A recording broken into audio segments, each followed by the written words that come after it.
स्वागत है आपका। मैं हूं आपके साथ अनुज श्रीवास्तव। बुलेटिन की शुरुआत करते हैं। सीएम योगी आदित्यनाथ नोएडा पहुंचे हुए हैं। नोएडा के बाद सीएम योगी आदित्यनाथ मेरठ पहुंचेंगे।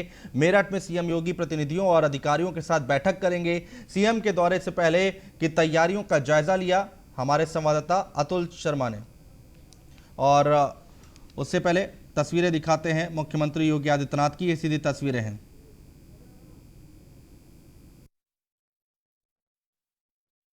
एक निगरानी समिति हम लोगों ने फर्स्ट वेव के समय ही बना दी थी, क्योंकि उस समय हमारे पास प्रवासी कामगार और श्रमिक लगभग 40 लाख की संख्या में आए थे। उनकी व्यवस्था, उनको क्वारंटीन सेंटर में पहुंचाना, वहां पे उनकी भोजन आदि की व्यवस्था करना, उनकी देखभाल करना, इन सब को लेकर के हम लोगों ने कार्य वहां प्रारंभ किया था। इसमें चुना गया जनप्रतिनिधि लोग, पार्षद या प्रधान, वहां का आंगनबाड़ी, आशा वर्कर, लेखपाल, सिविल डिफेंस या नेहरू युवा केंद्र से जुड़े हुए जो पदाधिकारी हैं, ऐसे ही अलग अलग संगठनों को मिलाकर के लगभग 8 से 10 लोगों की एक निगरानी समिति हर एक ग्राम पंचायत में बनी हुई है। इसका उपयोग हम शेष अन्य समय में स्वच्छता, सैनिटाइजेशन और फॉगिंग आदि की देखरेख में या ग्रामीण क्षेत्र में या शहरी क्षेत्र में गरीबों को जो खाद्यान्न वितरण हो रहा है उसमें भी इनको हम उपयोग करते थे कि आप लोग इसको अपने सामने वितरित करवाएंगे, जिससे कहीं कोई समस्या ना निकले। हम लोगों ने इसको 3 मई से ही एक्टिव करवा दिया था कि आप लोगों को 2 काम करना है। हर एक निगरानी समिति के पास इंफ्रारेड थर्मामीटर, पल्स ऑक्सीमीटर और सैनिटाइजर की व्यवस्था, मास्क आदि पहले उन्हें उपलब्ध करा दिए गए। और उन सब के पास ये व्यवस्था कि उनको एक ओर से जाना है, क्योंकि लगभग 1 लाख के आसपास हमारे पास राजस्व गांव है। अब ग्राम पंचायत, एक ग्राम पंचायत में कई राजस्व गांव होते हैं। राजस्व गांव में भी कई पूर्वे होते हैं। इसलिए उनसे कहा गया कि आप लोग राजस्व गांव को केंद्रित करते हुए स्क्रीनिंग की कार्रवाई करें। संदिग्ध और हर लक्षण युक्त व्यक्ति को चिन्हित करके उनको सूची बनाइए। सूची बनाने के बाद उनको एक एक मेडिकल किट उपलब्ध कराइए और ये सूची उसी दिन आप ICCC में जनपद के अंदर पहुंचवाइए, जिससे जिले के अंदर ICCC के साथ उसका सत्यापन किया जा सके। ICCC उसका सत्यापन कर ही रहा है, लेकिन मैंने इधर ये भी कहा है कि आप उस ICCC को मिलने वाली उस सूची के प्रति स्थानीय जनप्रतिनिधियों को भी उपलब्ध करवाइए। वे भी इस बात का सत्यापन कर लें कि मेडिकल किट उन लोगों तक मिल रहा है कि नहीं मिल रहा है। और ये सूची RRT, रैपिड रिस्पांस टीम एक हमारी है, जो वहां जाकर के जितने लक्षण युक्त और संदिग्ध मामले उन सबका एंटीजन टेस्ट करें। ये व्यापक पैमाने पर ग्रामीण क्षेत्र में कार्य प्रारंभ हुआ है और इस अभियान के तहत हम लोगों ने 15 मई तक 10 लाख मेडिकल किट ग्रामीण क्षेत्र में अभी तक उपलब्ध कराए हैं। हर संदिग्ध और लक्षण युक्त व्यक्ति को या उनसे जुड़े हुए किसी ऐसे कॉन्टैक्ट ट्रेसिंग से जुड़े हुए व्यक्ति को हमने कोरोना कर्फ्यू उत्तर प्रदेश के अंदर इसीलिए 24 तक एक्सटेंड किया है कि निगरानी समिति और तेजी के साथ आगे कार्य कर सके और हर एक गांव, पूर्वा, मजरा तक पहुंच सके। और ये स्क्रीनिंग की कार्रवाई, टेस्टिंग की कार्रवाई निरंतर चल रही है। RRT से भी कहा गया है कि बहुत सारे मामलों में, देखिए फर्स्ट वेव में मेडिसिन किट देने की आवश्यकता नहीं पड़ी थी। फर्स्ट वेव में केवल गांव में संक्रमण उतना नहीं था, लेकिन उन लोगों ने वहां पर होम आइसोलेशन में रह करके, कोई ऑब्जर्वेशन में रह करके उन लोगों को, ज्यादातर लोग ठीक हुए थे, जिनको आवश्यकता पड़ती थी उन्हें हम L1 फैसिलिटी के हॉस्पिटल में लेकर के आते थे और L1 फैसिलिटी के हॉस्पिटल में उनको सामान्य ऑब्जर्वेशन में रख करके वे लोग उपचार करके ठीक होते थे। सेकेंड वेव में एक बात देखी गई कि पहले 2-3 दिन के अंदर अगर दवा उसने ले ली तो क्रिटिकल होने से वो बच जाता है, उन्हें ऑक्सीजन की आवश्यकता नहीं पड़ेगी, अन्य क्रिटिकल स्थिति में पहुंचने की स्थिति नहीं होगी। इसी बात को लेकर के हम लोगों ने मेडिकल किट निगरानी समिति के जिम्मे किया कि निगरानी समिति ही इसको पहले चरण में स्क्रीनिंग के साथ वितरित करे और इस कार्यक्रम को टेस्टिंग के साथ जोड़े। दूसरा, एंटीजन टेस्ट के बाद कुछ ऐसे संदिग्ध मामले होंगे जिनका आरटीपीसीआर टेस्ट कराना है, आरआरटी इसको तत्काल तय करे। हमने इसीलिए सभी 108 से जुड़ी हुई एम्बुलेंसेस को इसी के लिए डेडिकेट किया है। इसके अलावा उन लोगों को भी वाहन उपलब्ध करवाए गए हैं। यह भी उनको कहा गया कि सेकेंड वेव में एक और बात देखने को मिल रही है कि आरटीपीसीआर में भी व्यक्ति नेगेटिव आ रहा है, लेकिन उसमें लंग्स उसके प्रभावित हैं। उस मामले में डिजिटल एक्सरे या सीटी कैसे हम करा सकते हैं, नजदीक के किसी सेंटर में ले जाकर के इसकी व्यवस्था आरआरटी टीम वहां पर सुनिश्चित करें, एक इस कार्यक्रम को आगे बढ़ाना। दूसरा, व्यापक पैमाने पर स्वच्छता सैनिटाइजेशन की कार्रवाई को आप युद्ध स्तर पर आगे बढ़ाइए। ये हमारा पहले फर्स्ट वेव से ही ये लगातार चलता रहा। इस कार्यक्रम को हम लोगों ने निरंतरता प्रदान की है और ये कार्यक्रम हमारा निरंतर अभी भी चल रहा है और हम इसको लेकर के अभी भी उसी प्रकार से टीमें बनी हुई हैं। देखिए, फर्स्ट वेव आई थी, हमने टीम 11 बनाई थी। सेकेंड वेव आई, हमने टीम 9 बना करके अलग अलग टीम को अलग अलग प्रकार की जिम्मेदारी देकर के और पूरी जवाबदेही तय की गई कि हर टीम अपनी अपनी जवाबदेही के साथ उस कार्यक्रम को आगे बढ़ाएगा। आज उसी का परिणाम है कि फर्स्ट वेव के समय भी उत्तर प्रदेश के बारे में कहा जाता था कि उत्तर प्रदेश में अगस्त और सितंबर में 1 लाख केस पर डे आएंगे, और सेकेंड वेव के समय भी यही कहा गया कि अप्रैल और मई में यूपी में 1 लाख केस पर डे आएंगे। उत्तर प्रदेश में आज जो मैंने आपको बताया है 10,600 पॉजिटिव केस आज आए हैं, यानी कल मॉर्निंग से कल सुबह 6 बजे से लेकर आज सुबह 6 बजे के बीच में 10,600 पॉजिटिव केस हैं। और जो हमारे पास एक्टिव केस थे यूपी के अंदर, लगातार उसमें कमी हुई है। हमारे प्रदेश की वर्तमान में जब ये पीक में था, पॉजिटिविटी रेट लगभग 22% तक गया था, आज ये घट करके 5 से नीचे है। CFR हमारा 1% के आसपास अभी भी बना हुआ है। ये उत्तर प्रदेश की एक सामान्य स्थिति जो आपके सामने मुझे रखनी थी, ये सामान्य स्थिति है। रही बात वैक्सीनेशन की, उत्तर प्रदेश आज 1.5 करोड़ वैक्सीन प्रदेश के अंदर प्रदेश के नागरिकों को उपलब्ध करवा चुका है। अब ये 1.5 करोड़ लोगों को वैक्सीन अब तक हम उपलब्ध उत्तर प्रदेश के अंदर करवा चुके हैं, लेकिन इस कार्यक्रम को आगे बढ़ाने की भी दिशा में हम लोगों ने प्रयास प्रारंभ किया है। जैसे 45 से ऊपर हर व्यक्ति को भारत सरकार मुफ्त में वैक्सीन उपलब्ध करा रही है और उसके लिए गाइडलाइन भारत सरकार ने बनाई है। उस गाइडलाइन को हम लोग फॉलो कर रहे हैं। उसी के अनुसार वेस्टेज कम से कम हो। जब 16 जनवरी से हेल्थ वर्कर को वैक्सीन प्रारंभ ही थे तो वेस्टेज का जो प्रतिशत था वह 21-22% तक था। आज वह घट करके 2 और 3 के बीच में आया है। हम लोगों ने 1 मई से प्रदेश के अंदर 18 से 44 आयु वर्ग को भी वैक्सीन देना प्रारंभ किया है।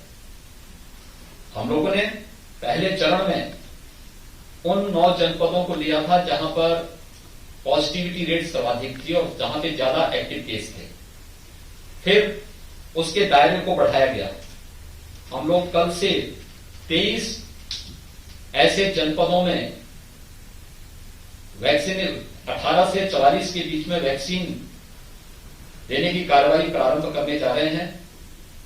हमारे सभी 18 जितने भी ये 18 जो कमिश्नरी हेडक्वार्टर हैं, गौतम बुद्ध नगर समेत प्रदेश के अंदर जो हमारे नगर निगम हैं, इनमें वैक्सीनेशन की हमारी कार्रवाई चल रही है और उसमें वैक्सीनेशन के कार्यक्रम को हम युद्ध स्तर पर आगे बढ़ा रहे हैं।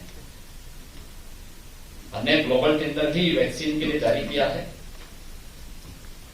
प्रीबिड में 6 कंपनियों ने इसमें भाग लिया था और उस पर उन लोगों की कुछ क्वेरीज थी, उसको आगे बढ़ा करके हम लोग उसको आगे बढ़ा रहे हैं। लेकिन भारत सरकार वैक्सीन की आपूर्ति अभी हमारे पास जिस तरीके से हम लोग वैक्सीन के कार्यक्रम को चला रहे हैं और जो उपलब्धता है उसके अनुसार वैक्सीन के हमने उतने सेंटर भी बनाए हैं जो वेस्टेज तक पहुंचाने की इस कार्रवाई को हम आगे बढ़ा रहे हैं। ग्रामीण क्षेत्र में हम लोगों ने इसके लिए भी से तैयारी की है, क्योंकि गांव में बहुत सारे लोग ऐसे होंगे जो ऑनलाइन रजिस्ट्रेशन नहीं करा पाएंगे। कुछ दिव्यांगजन होंगे, बुजुर्ग होंगे। हमारे यहां हर ग्राम पंचायत में कॉमन सर्विस सेंटर है, नगरीय क्षेत्रों में भी है। हमने कॉमन सर्विस सेंटर को हम फोकस कर रहे हैं और उसको हम एक्टिव करके हमारा प्रयास है कि हम ग्रामीण क्षेत्र में इसके बाद इसको फोकस करेंगे कि वैक्सीन के लिए रजिस्ट्रेशन की कार्रवाई कॉमन सर्विस सेंटर के माध्यम से वहीं पर ऑब्जर्वेशन एरिया, वेटिंग एरिया ये तय करते हुए वहीं पर टीम हमारी जाएंगी और टीम वहीं पर उनको वैक्सीन देने की कार्रवाई को आगे बढ़ाएगी।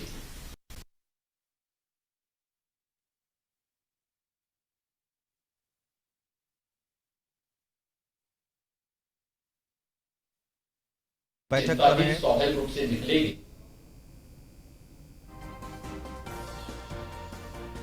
9 मई से फील्ड में हूं और 8-9 मई से मैं 7 मई से फील्ड में हूं।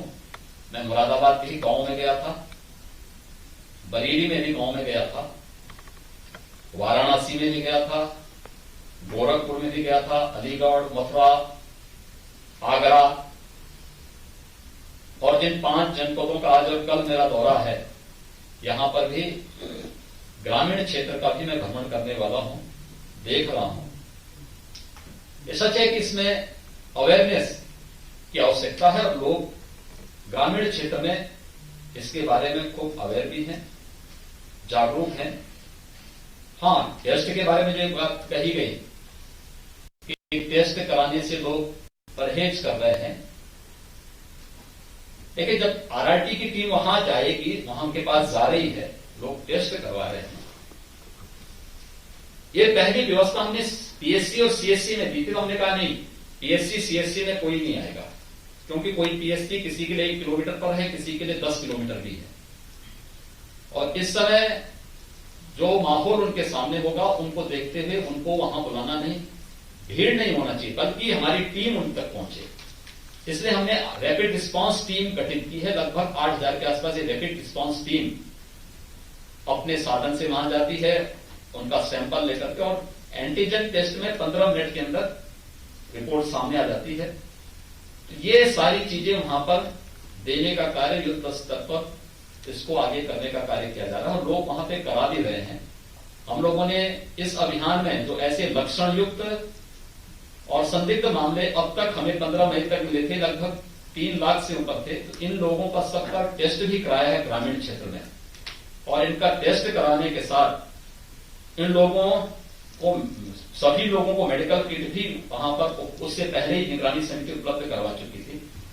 ये कार्रवाई हमारे प्रदेश के अंदर अब तक की चल रही है और इसीलिए हम लोगों ने गांव की तरफ मई प्रथम सप्ताह में ही रुख करते हुए व्यापक पैमाने पर इस कार्यक्रम को आगे बढ़ाया।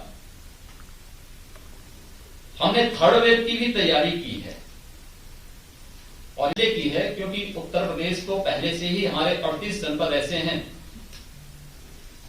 जहां पर हमने इंसेफ्लाइटिस को लड़ते समय इसके लिए व्यापक कार्य योजना बनाई है और पिछले 3-4 वर्षों के अंदर आपने इंसेफ्लाइटिस के खिलाफ उत्तर प्रदेश की लड़ाई को देखा होगा। उत्तर प्रदेश के अंदर इंसेफ्लाइटिस 1977 से लेकर के 2017 तक हर वर्ष 1200 से 1500 बच्चों की मौत होती थी इंसेफ्लाइटिस से। और अगर आप विगत वर्ष के आंकड़े देखेंगे तो कुल 63 मौतें हुई थी। हम लोगों ने वहां पे 7-8 विभागों को मिलाकर के एक समन्वय समिति बनाई है जो एक साथ जनपद में भी और ग्रामीण क्षेत्र में भी काम करती है। जो सबसे ज्यादा प्रभावित क्षेत्र थे इसके, कुशीनगर, देवरिया, महाराजगंज, गोरखपुर, सिद्धार्थनगर, संत कबीरनगर, बस्ती, इन 7 जनपदों में गोरखपुर के मेडिकल कॉलेज में तो लगभग 150 से ज्यादा बेड्स हमारे पास पीकू के हैं, पीडियाट्रिक्स के, आईसीयू के हैं। और हर डिस्ट्रिक्ट हॉस्पिटल में भी हम लोगों ने 12 से 15 बेड का पीको का निर्माण पहले किया है। उसको एक्टिव वहां पर वो बेहतर तरीके से पिछले 3 वर्षों से अपनी सेवाएं दे रहा है। ग्रामीण क्षेत्र के सीएससी को भी हमने इसके साथ जोड़ा है। पीडियाट्रिशियन जितने हैं उनकी ट्रेनिंग की कार्रवाई, टेक्नीशियन उनकी पैरामेडिक्स हैं उनकी ट्रेनिंग की कार्रवाई इसके साथ की है। ये ट्रेनिंग की कार्रवाई न केवल वहां पर बल्कि गोरखपुर के बीआरडी मेडिकल कॉलेज को और केजीएमयू को 2 सेंटर बनाकर के ट्रेनिंग की कार्रवाई हमारी निरंतर चल रही है और हम लोग पूरी तरह अवेयर हैं, इस कार्रवाई को आगे बढ़ा रहे हैं। ब्लैक फंगस पोस्ट कोविड जो पेशेंट है उनकी जो एक समस्या आई है, कल उत्तर प्रदेश सरकार ने अपनी एडवाइजरी जारी की है पूरे प्रदेश के अंदर और इसका एक वर्चुअल ट्रेनिंग के कार्यक्रम को भी कल हम लोगों ने संपन्न किया है, जिसमें हर मेडिकल कॉलेज को, हर डिस्ट्रिक्ट हॉस्पिटल को और हर एक जो सीएमओ को इसके साथ जोड़ करके उत्तर प्रदेश ने अपने विशेषज्ञों की एक टीम पहले ही गठित की हुई है जो हमें फर्स्ट वेव में भी इसके बारे में सलाह देती थी और सेकेंड वेव में भी जिन लोगों का हम लोगों को के साथ निरंतर इंटरेक्शन होता है, उनके सुझाव समय समय पे हमें मिलते रहते हैं, उन्हीं के पास हमने इस मामले को भेजा था। तो उन्होंने जो एक एडवाइजरी, एक जो सुझाव दिए थे उसी के आधार पर राज्य सरकार ने एक एडवाइजरी जारी की और कल शाम को ही ट्रेनिंग की कार्रवाई प्रदेश के अंदर संपन्न हुई है।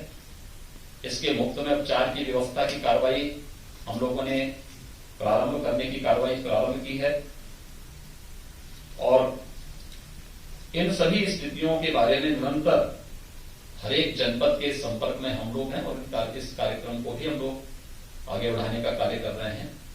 ये उत्तर प्रदेश के अंदर कोविड और उससे संबंधित कुछ मामले थे जिसको लेकर के हम लोगों ने ये चीजें अभी तक प्रदेश के अंदर की हैं और विश्वास है कि हम लोग सेकेंड वेव पर भी पूरी प्रभावी नियंत्रण करने में सफल होंगे और थर्ड वेव के बारे में भी हम लोग पूरी तरह तैयार हैं। उसको हम लोग पूरे उसके साथ नियंत्रित करने का पूरा प्रयास करेंगे।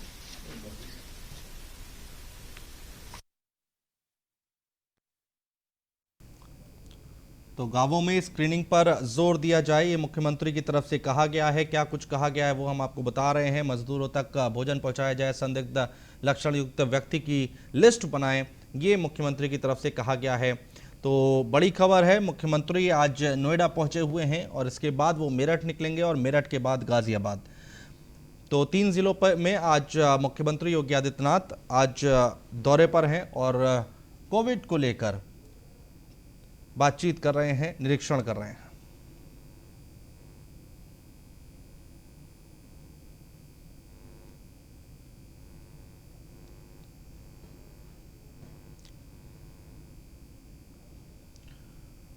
और सीएम योगी आदित्यनाथ नोएडा पहुंचे हुए हैं। नोएडा के बाद सीएम योगी आदित्यनाथ मेरठ पहुंचेंगे और मेरठ में सीएम योगी प्रतिनिधियों और अधिकारियों के साथ बैठक करेंगे। सीएम के दौरे से पहले की तैयारियों का जायजा लिया हमारे संवाददाता अतुल शर्मा ने।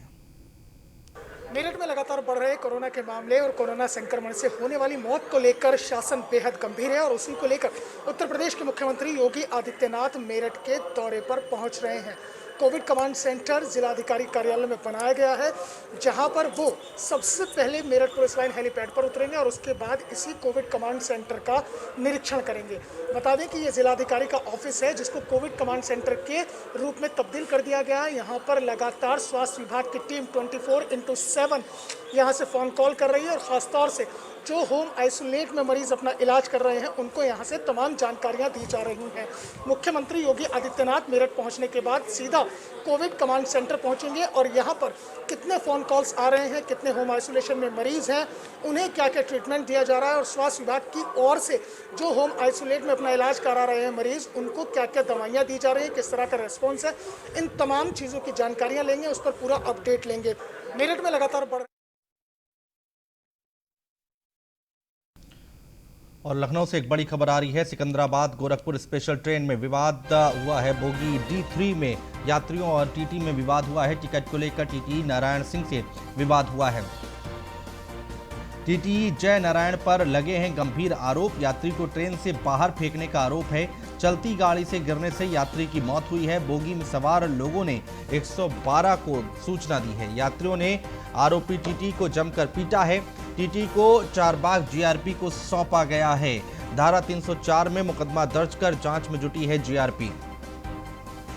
तो ये बड़ी खबर आ रही है लखनऊ से, जहां पर टीटी के खिलाफ मुकदमा दर्ज किया गया है। चारबाग जीआरपी को टीटी को सौंपा गया है। धारा 304 में मुकदमा दर्ज कर जांच में जुटी है GRP. Secunderabad Gorakhpur special train में विवाद हुआ है। बोगी D3 में यात्रियों और टीटी में विवाद हुआ। टिकट को लेकर टीटी नारायण से विवाद हुआ है। जय नारायण बताया जा रहा है नाम टीटी का। यात्री को ट्रेन से बाहर फेंकने का आरोप है। चलती गाड़ी से गिरने से यात्री की मौत हो गई है। बोगी में सवार जो और सवारी थी, जो और लोग थे, उन्होंने 112 में फोन किया और सूचना दी। यात्रियों ने आरोपी टीटी को जमकर पीटा है। टीटी को चारबाग जीआरपी को सौंपा गया है। धारा 304 में मुकदमा दर्ज कर जांच शुरू कर दी है जीआरपी ने। तो ये बड़ी खबर हम आपको बता रहे हैं। अहम खबर है लखनऊ से। सिकंदराबाद गोरखपुर स्पेशल ट्रेन, जिसकी एक खबर हम आपको बता रहे हैं। बोगी नंबर D3 में यात्रियों और टीटी में विवाद हुआ। नीलेश चौहान हमारे संवाददाता हमारे साथ जुड़ चुके हैं ज्यादा जानकारी के साथ। नीलेश, क्या कुछ है जानकारी? देखिए, बिल्कुल आपको बता दूं कि गोरखपुर से लखनऊ ट्रेन आ रही थी और D3 एक बोगी थी जिसमें यात्रियों और टीटी से विवाद हुआ। विवाद के दौरान आरोप है कि टीटी ने एक यात्री को धक्का मार दिया। जो बादशाह नगर स्टेशन के पास जब ट्रेन थी तो यात्री बोगी से रेलवे ट्रैक पर गिर गया, जिसके चलते यात्री की तत्काल घटनास्थल पर ही मौत हो गई। जो साथी यात्री थे उनकी शिकायत पर जीआरपी थाना चारबाग में मुकदमा पंजीकृत किया गया है। धारा 304 में ये मुकदमा दर्ज करके जीआरपी पुलिस आगे जांच में जुटी हुई है। जांच के आधार पर टीटी के ऊपर फिलहाल कार्रवाई की जाएगी। हालांकि जो मृतक है उसके परिवार को बॉडी सौंप दी गई है और आगे विभागीय जांच के साथ ही कार्रवाई करने की बात कही जा रही है। बहुत शुक्रिया नीलेश चौहान तमाम जानकारी हम तक पहुंचाने के लिए। और फिलहाल हमारे इस बुलेटिन में इतना ही। नमस्कार।